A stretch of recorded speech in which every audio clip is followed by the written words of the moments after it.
So there we go. City are treble winners. Let's find out from a man who was actually there in Istanbul, and he's just got back. We will speak to him in just a second. It is the Guardian's Manchester correspondent, Jamie Jackson. Before he does, I just want to play you something as well, because rock and roll legend, big Man City fan Noel Gallagher, he's never far away, is he, from talking about Manchester City. And of course he did what he normally does. He called up the sports bar after the win, and he's had this to say about his side. This isn't the end of the journey. This is the end of the beginning. Once we won one Premier League, we steamrolled on, and I think this is bad for everybody else, because I think once they've got this out of the way, what I was impressed with tonight was that the players, Kevin goes off, it's emotional, do you know what I mean? It's like he's the guy, and it's the worst. That's our worst performance of the season. Yeah. But they kept believing, and they kept believing, and they kept believing, and they kept believing, and we did it. And I think this spells danger for everybody. Okay, there we go. That was Noel Gallagher speaking about his side's win. Is it going to be an age of dominance of Man City? Is it already that age of dominance? Okay, Guardian's Manchester correspondent Jamie Jackson, as I said, he is there, he is ready. Good morning to you, Jamie, you all right? Morning. Good morning. Hello. You just got back, haven't you? What was it like? Yeah, it was obviously a cracking atmosphere in the Ataturk, and I think Noel sums it up pretty well there. I wouldn't say it was the worst performance of the season, but I know what he means. It kind of was in a game that really mattered.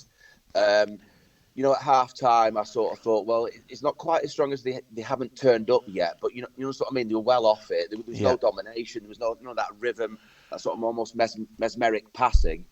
But again, as Noel said, they hung in there. And I have to say, when the ball, Silva goes on the right and the ball rebounds towards Rodri, when I saw it was him about to strike it, I really thought it was going to go in, because he's composed. He's become actually, one of the leaders. He's really grown up this season. Don't get me wrong, he was good before anyway. But, so they did what they had to do. I was at the FA Cup final. I was there the day that, Gundogan lifted the Premier League trophy as well. And they basically it is a period of domination, really. Jamie, see, looking at it, I think it's one of these things now with Man City. They've reached a stage probably where we're all a little disappointed if they don't put in a Real Madrid opening 45-minute performance. I think, to be fair to them, both cup finals they've won without being at their best, but that more so is a sign of a great team. I mean, they're a fantastic side. Oh yeah, 100%, Ali. What you always want from winners is the ability to sort of, right, okay, we're not playing well today, but who cares? We're still going to find the way to win. They've really got that grit. And this is what Guardiola is all about, to be honest. You could pick out many moments this season or previous seasons where they've dipped and you thought, well, they've won a couple of Premier Leagues, and they've won the Carabao Cup 2 years on the bounce. They're not not going to be too concerned. But no, he drops a player, or he shifts the formation, he does something to shake it up, because he's so driven. And it was interesting after the game. On the one hand, he was exhausted, saying, "Oh, don't ask me about next season." But then in the same sort of conversation, this is in the media room, obviously after the win, the final, the Ataturk. Later on in the conversation, he's saying, we won't, knowing me, we will not fall off next season. With regard to defending the 3 titles. So, there's a European Super Cup on the 16th of August, I believe it against Sevilla. Then you've got the FIFA Club World Cup in Saudi Arabia. I think it's 2 days before Christmas is the final. He'll be wanting to win all of those. Yeah. Jamie, do you think that the team is going to be mixed up a lot? Because usually when he's going over a summer and thinking about how to defend things like this, stuff happens that we don't expect. Do you think there'll be much movement? I mean, he'll bring in a couple. I did a piece sort of examining how long he will personally go on for this morning's Guardian. If you look at that side that started on Saturday, there's only Gundogan, who's 33, and De Bruyne, who's 31, which is still relatively young, but you understand what I mean? The rest of them all younger than 30, and you've got people like Rico Lewis, who didn't get on.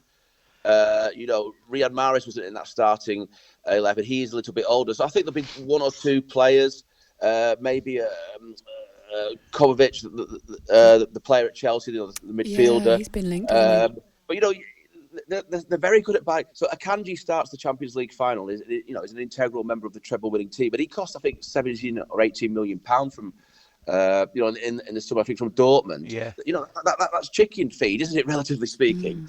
He's a heck of a player. Basically, because what happens is that whoever he brings in, Guardiola, because the unit's such a machine, if he's done his homework, which he always does, they just sort of slot in. They learn the Pep way, and there's another. Nathan Ake is a great example. He might have been sold last summer, again, he starts the Champions League final. He's been a main man since kind of Cancelo was loaned out to Bayern Munich. And Cancelo himself must be sort of a little bit, let's say, gutted that for whatever reason he had a fallout with Pep, that, he had to go on loan. What do you think? Oh, sorry, Alex. So I was just going to say, Jamie, it's amazing, really. I can't remember a coach or a manager who has the ability, a great ability to recruit extremely well, but at the same time turn very, very good players that he's got into excellent players. Yeah, I mean, you could go all through. John Stones has been a work in progress, basically, since he signed him summer 2016. How he's playing this season is kind of how Pep identified, he hoped he would do from the start. It's taken a while, but he hasn't given up. Jack Grealish was interesting after the final, saying he personally thanked Pep because he stood by him sort of last season, wasn't particularly great. Here he is, a heck of a player. You're completely right. A manager is difficult to find, obviously, but a manager really should be able to do everything, right? Recruit, tactics, man manage, and yes, improve and sort of instill a steely kind of personality that, the whole club is kind of geared for him, to do this, Pep Guardiola. But he has delivered. You cannot argue that he has delivered. And, will they retain the Champions League next season? Who knows? It's a very difficult competition to win, never mind retain. Only Real Madrid have done it. But, they'll start as favourites, right? Yeah. Can I ask, on that topic, you're saying about integrating players and they don't always have the best first season with Pep. What do you think the future holds for Kalvin Phillips at City? Yeah, it's a very good question. But my answer to that, right, is if Pep Guardiola fancies Kalvin Phillips, he will become a very good player. You understand what I mean? Because of what we're talking about. So it's kind of to do with Guardiola and also the player a little bit. But my sense is that it's in the balance. He may well leave, but Nathan Ake, as I just mentioned, looked definitely set to leave, and he didn't. Yeah. Zinchenko's another example in previous years, going back say 4 or 5 years. He was going to leave, he didn't, and then he became part of the proper part of the squad. So I think he's got a chance, Phillips. He wouldn't have signed him, obviously, Pep Guardiola, if he did not believe he was a heck of a player. So I think it's down to Phillips a little bit, but if Guardiola says, okay, we're going to give it another go, then he will flourish. I really believe that. Interesting. All right, I hope so. I really do. I like him a lot. It's lovely to speak to you, Jamie. Thank you very much. Go Thanks get some for your time, sleep. Jamie. talkSPORT Breakfast with Laura Woods, Monday to Wednesday morning 6 till 10 on AM, on DAB, via the talkSPORT app and on your smart speaker. talkSPORT.